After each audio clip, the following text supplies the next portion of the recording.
Good morning to all. Today I wanted to take a moment to do a quick video on the revolvers I own. For all you safety sallies out there, every last one of these guns is loaded. An empty gun is useless. Anyway, just going to go over these real quick. This is a Smith & Wesson 28-2. This one does have the pinned and recessed cylinders. You can see how they sit flush.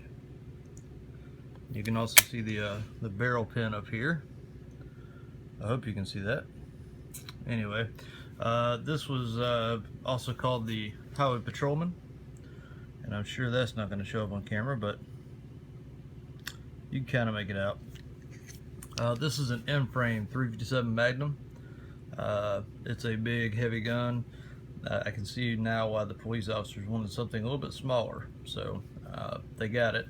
The next gun we have is a Smith & Wesson 686. This is a 4-inch barrel, and the 28 is also a 4-inch barrel. In fact, all these are 4-inch barrels. Again, it's loaded.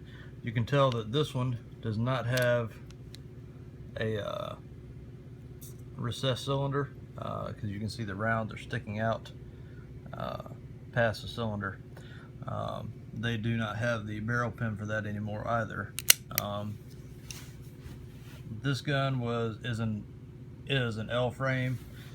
It's one step below the N frame, and this is what a lot of people think of when they think of the 357 mag Smith & Wessons.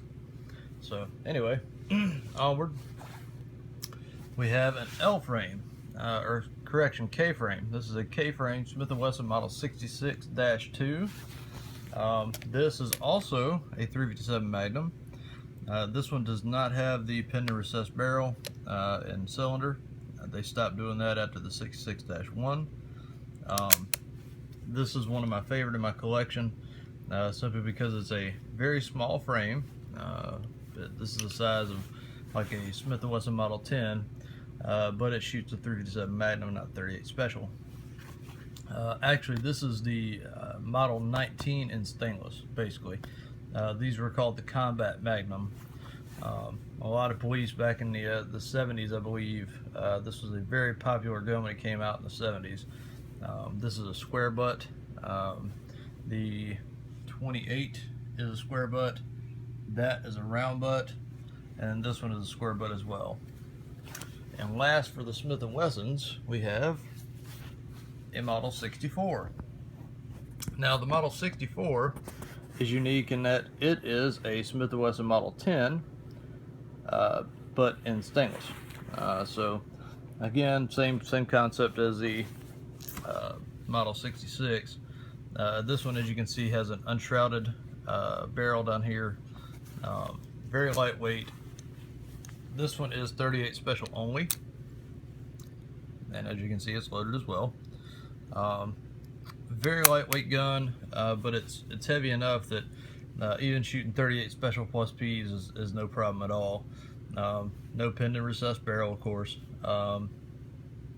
This is a newer model. I believe this dates back to about the 90s, but it is pre-lock. All of these are pre-lock. So, and last on the list is another revolver, but it is not a Smith & Wesson. This is a Pieta 45 Colt. This one has the firing pin on the hammer itself, so I do leave one chamber empty.